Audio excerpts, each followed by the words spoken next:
Hello everyone, I welcome to all of you on my channel Knowledge IQ with Shiva. As all of you know that we have started a series of GK questions, and in our previous videos we have completed the two series. Today we will start our next one. The first question of this series is, when was Treaty of Paris signed? The right answer is 1763. 1763 is the right answer. And if we talk about the Treaty of Paris was signed between the English and the French in the Third Carnatic War. There were three Carnatic Wars: First Carnatic War, Second Carnatic War, and Third Carnatic War. And Treaty of Paris was signed between French and the English in third Carnatic war. यानी कि जो treaty of Paris है वो third Carnatic war में sign हुई थी English और French के बीच में. So the right answer is 1763. Our next question is, what is the other name of Paleolithic age? यानी कि जो Paleolithic age है उसका दूसरा नेम क्या है? Paleolithic age is divided into three categories: early Paleolithic age, middle Paleolithic age, and upper Paleolithic age, and all of the above. So the right answer is all of the above. All of the above is the right answer. सो जो Palaeolithic age है वो उसको तीन edges में divide किया जाता है: early palaeolithic age में, मिडिल पैलियोलिथिक एज में, और अपर पैलियोलिथिक एज में. एंड जो अर्ली पैलियोलिथिक एज है, early palaeolithic age is also known as the lower palaeolithic age, यानी कि इसको लोअर पैलियोलिथिक एज भी कहा जाता है. Next question, when was Indigo revolt took place? यानी कि जो इंडिगो रिवोल्ट है वो कब हुआ? Indigo revolt took place in 1859 and 60. यानी कि 1859 और 60 में जो इंडिगो रिवोल्ट है वो हुआ था. And indigo revolt is also known as the blue rebellion, यानी कि इसको ब्लू रिबेलियन भी कहा जाता है, इसको नील क्रांति नील विद्रोह कहा जाता है.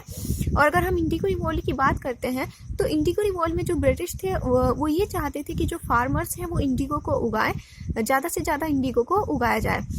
इसलिए ही जो इंडिगो रिवोल्ट है वो हुआ 1859-60 में.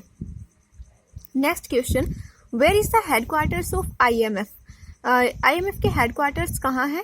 The right answer is Washington. And what is the full form of IMF? International monetary fund. यानी कि जो इंटरनेशनल मॉनेटरी फंड है उसके हेडक्वार्टर्स हैं वॉशिंगटन में. And there are some reports which is published by IMF as like global economic outlook report and global stability, financial stability report. यानी कि जो IMF है वो काफ़ी सारी रिपोर्ट्स हैं जिनको पब्लिश करता है. So the headquarters of IMF in Washington. Our next question is, which report is described as the Magna Carta of English Education in India?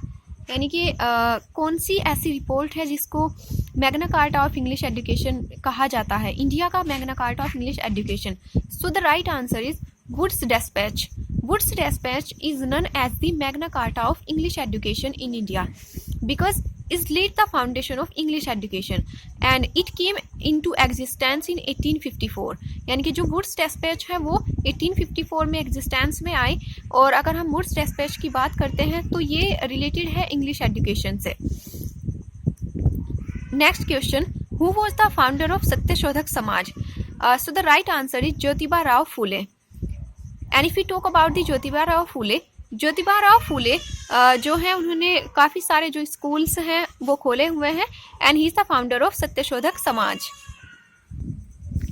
Our next question is, third war of Panipat occurred in? यानी कि जो third war of Panipat है वो कब हुआ था?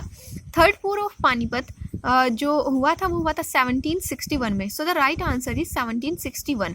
And it was fought between the Maratha empire and Ahmad Shah Abdali. यानी कि जो थर्ड वॉर, जो पानीपत का तीसरा युद्ध हुआ वो अहमद शाह अब्दाली और मराठा एम्पायर के बीच में हुआ था, जो हुआ था 1761 में. Next question, the French established their company at? जो फ्रेंच है उन्होंने अपनी कंपनी कहाँ पर इस्टेब्लिश की थी? The French established their company at Masulipatnam. यानी कि जो मसोलीपट्टनम है, मसोलीपट्टनम में फ्रेंच ने अपनी कंपनी इस्टेब्लिश की थी. And if you talk about the Goa, अगर हम गोवा की बात करते हैं, जो फ्रेंच हैं उन्होंने 1961 तक गोवा पर अपनी अथॉरिटी को रखा. यानी कि इंडिया के आज़ाद होने के बाद 1961 तक जो गोवा है वो आज़ाद नहीं था, वो फ्रेंच के अंडर था। यानी कि गोवा ने जो आज़ादी पाई वो पाई 1961 में। और गोवा भारत का पार्ट कब बना? जो भारत का पार्ट तो वो था ही, लेकिन इंडिपेंडेंट स्टेट वो कब बना? 1961 में। Next question, who became the Nawab of Bengal in 1756? यानी कि 1756 में बंगाल का नवाब कौन बना था? The right answer is Sirajuddaulah. Sirajuddaulah is the right answer. And if you talk about the Sirajuddaulah, the battle of Buxar was fought between Sirajuddaulah and Robert Clive. यानी कि 1756 में सिराजुद्दौला के नवाब बन जाने के बाद, बंगाल का नवाब बन जाने के बाद ही जो बैटल ऑफ प्लासी है वो होता है। And battle of Plassey was fought between Sirajuddaulah and the Robert Clive. यानी कि रॉबर्ट क्लाइव और सिराजुद्दौला के बीच में होता है battle of Buxar. And battle of Buxar कब हुआ था? Battle of Buxar was happened in 1757, यानी आफ्टर 1 ईयर। यानी कि सिराजुद्दौला जब नवाब बन जाते हैं उसके 1 साल बाद बैटल ऑफ प्लासी होता है। Our next question is पिट्स India act was introduced in. यानी कि जो पिट्स इंडिया एक्ट है वो कब इंट्रोड्यूस हुआ था? The right answer is 1784. Pitt's India Act was introduced in 1784. And if we talk about the Pitt's India Act, a board of control established under Pitt's India Act. यानी कि अगर हम options की बात करते हैं, if you talk about the 1773, the regulating act was passed in 1773. और regulating act की जो कमियां हैं उनको पूरा करने के लिए पिट्स इंडिया एक्ट आया था 1784 में, और एक बोर्ड ऑफ कंट्रोल को इस्टेब्लिश किया गया था पिट्स इंडिया एक्ट के under. Next question, which was the most powerful revolts of the late 19th century? So the right answer is Munda Rebellion. Munda Rebellion was the most powerful revolts of the late 19th century, and it took place in 1895 to 1900. यानी कि 1895 और के आसपास जो मुंडा rebellion है वो हुआ था। And Birsa Munda was the leader of this revolt. अगर हम मुंडा रिबेलियन की बात करते हैं तो 1830s के आसपास भी जो मुंडा रिबेलियन है वो अरोज हुआ था, लेकिन उसको सप्रेस कर दिया गया था, और फिर से ये लेट 19th सेंचुरी में ये रिवोल्ट दोबारा से स्टार्ट हुआ था। So the right answer of this Munda rebellion, and Birsa Munda was the leader of this rebellion. Who was the leader in Kanpur's revolt? The right answer is Nana Sahib. Nana Sahib was the leader in Kanpur's revolt. Kanpur के revolt में जो नेतृत्व किया वो किया नाना साहिब ने। And if you talk about the other options, if you talk about the Kunwar Singh was representing the revolt in Arrah Bihar. यानी कि बिहार में जो रिवोल्ट है उसको लीड किया था कुंवर सिंह ने। And if you talk about the Begum Hazrat Mahal was representing the revolt of Lucknow.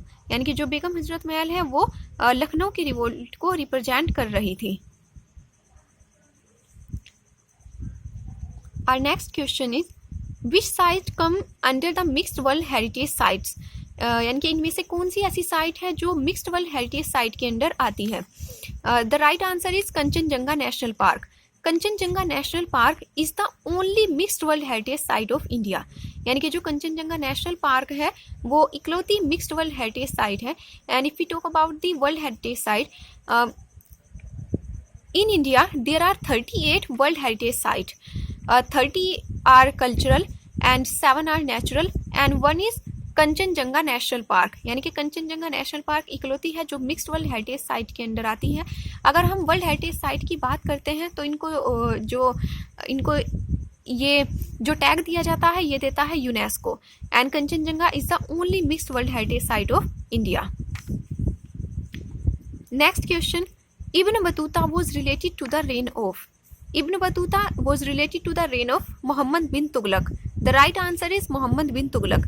यानी कि जो इब्न बतूता हैं वो मोहम्मद बिन तुगलक के रेन से जुड़े हुए हैं। उन्होंने काफ़ी कुछ मोहम्मद बिन तुगलक के रेन के बारे में भी लिखा है। And if you talk about the Mohammad bin Tughlaq is famous for his 3 policies.